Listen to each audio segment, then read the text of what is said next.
दिवाणची वारी ही दिल्लीच्या दारी अशी घोषणा करत भूमिपुत्र जे आहेत ते दिल्लीच्या दिशेने निघालेत। एकंदरीत पाहायला गेलं तर दिल्लीच्या जंतर मंतरवरती काँग्रेस जनता पार्टीच्या आंदोलनानंतर आता नवी मुंबई विमानतळाला स्वर्गीय लोकनेते दिबा पाटील यांचं नाव द्यावं अशी मागणी करत भूमिपुत्र जे आहेत ते आक्रमक झालेले पाहायला मिळत आहेत। 5 तारखेला जे भूमिपुत्र आहेत त्यांचं जंतर मंतरवरती 1 दिवसाचं आंदोलन असणार आहेत आणि या आंदोलनासाठी 5ही जिल्ह्यामधनं 20पेक्षा अधिक बसेस जे आहेत ते दिल्लीच्या दिशेने निघाले आहेत। आपण पाहू शकता डोंबिवलीतील मानपाडा परिसरातून या बसेस जे आहेत ते दिल्लीच्या दिशेने निघालेले आहेत। शेकडो जे भूमिपुत्र आहेत या बसमधनं प्रवास करत दिल्लीच्या दिशेने निघणार आहेत आणि एकंदरीत 5 तारखेला जे आहे ते दिल्लीच्या जंतर मंतरवरती नवी मुंबई विमानतळाला स्वर्गीय लोकनेते दिबा पाटील यांचं नाव द्यावं अशी मागणी करून त्या ठिकाणी आंदोलन देखील करणार असल्याचं सांगितलं जात आहे। नेमकं त्यावेळेला तिकडे कशा पद्धतीचं या भूमिपुत्रांचं आंदोलन असणार आहे, नेमकं काय परवानगी काढली आहेत, या सगळ्या बाबी जाणून घेण्यासाठी आपल्यासोबत या आंदोलनामध्ये सहभागी झालेले काही नगरसेवक असतील किंवा कार्यकर्ते पदाधिकारी व त्याचबरोबर आपण पाहिलं तर काही भूमिपुत्र आहे हे आणि वारकरी समुदायाचे काही जे महाराज आहेत ते देखील याच्यामध्ये असतील। हे सगळ्यांना आपण विचारूया नेमकं कशा प्रकारे यांचं आंदोलन असणार आहेत। काय सांगाल, आज किती बसेस कुठल्या ठिकाणाहून निघणार आहेत, किती तारखेला नेमकं आंदोलन असणार आहे? 5 तारखेला हे जंतर मंतरला आंदोलन होणार आहे आणि जवळजवळ पूर्ण ठाणे जिल्हा, रायगड जिल्हा आणि मुंबई, ठाणा, पालघर 20 ते 22 बसेस निघत आहेत। काही लोक ट्रेनने येत आहेत, बाय एअर येत आहेत, काही बाय रोड येत आहेत।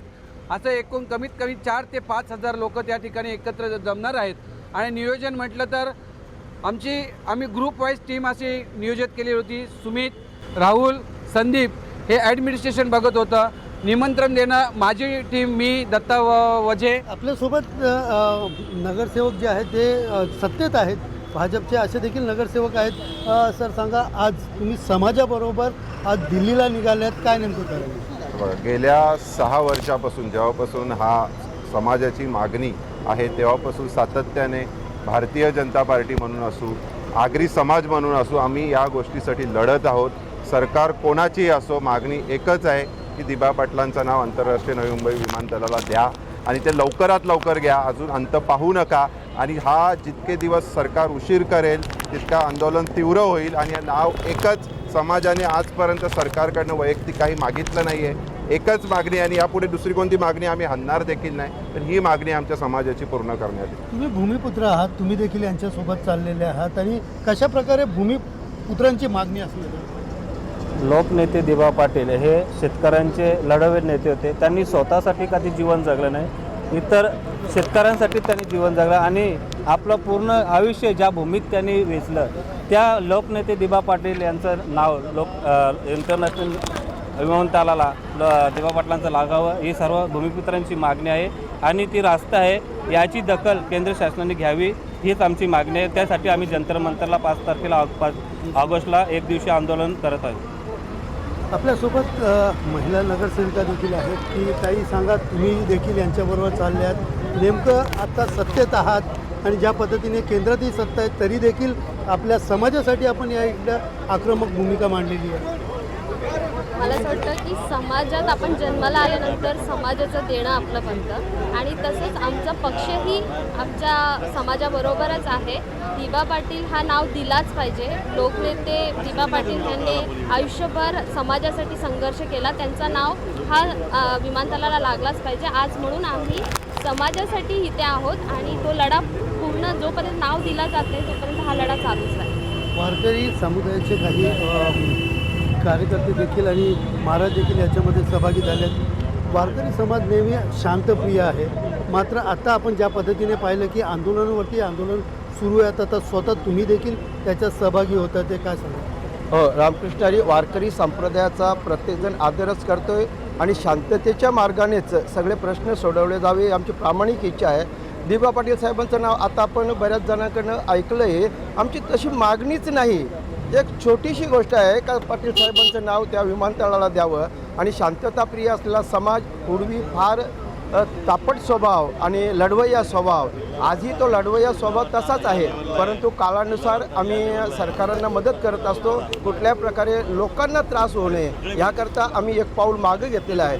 परंतु जर आमच्या एकदम जीवावरच कोणी उठत असेल, कारण दिबाचं नाव हे आमच्याकडे एवढा जिव्हाळ्याचा प्रश्न आहे, आमच्या जीवन मृत्यूचा ह्या 5 जिल्ह्यामध्ये समाजाचं अस्तित्व मिटवण्याचं काम जर ते नाव लागलं नाही तर, आणि हा समाजाचं अस्तित्व जिवंत राहावं याकरता आपण पाहिलं सत्ताधारी पक्ष असतील, विपक्षी असतील, हे कुठल्याही पक्षाचं नाही आणि कुठल्याही सरकारच्या विरोधात नाही. फक्त लोकनेते दिबा पाटील जसं या परिसरामध्ये वामन बाबा.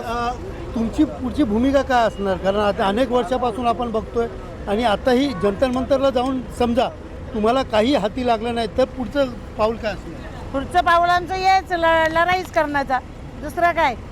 आम्हाला या दिवा पाटीलचा एअरपोर्टला नाव लागलंच पाहिजे. आगरी कोल्यांचा हक्कच आहे हो. एकंदरीत पाहिलं गेलं तर ज्या पद्धतीने दिलं आहे तर इंटरनॅशनल नवी मुंबई जे विमानतळ आहे त्यांना स्वर्गीय लोकनेते दिवा पाटील यांचं नाव देण्यात यावं, अन्यथा आम्ही उग्र आंदोलन करणार असा इशारा देखील या सगळ्या भूमिपुत्रांकडनं स्थानिक पक्षातील नगरसेवकांकडनं देण्यात आलेला आहे. त्यामुळे आता जंतर मंतरवरती नेमकं या भूमिपुत्राचा कसा आक्रोश असेल आणि यावरती आता सरकार काय निर्णय घेतं याकडे आता सगळ्यांचं लक्ष लागलं आहे. सुनील जाधव, TV9 मराठी, डोंबिवली.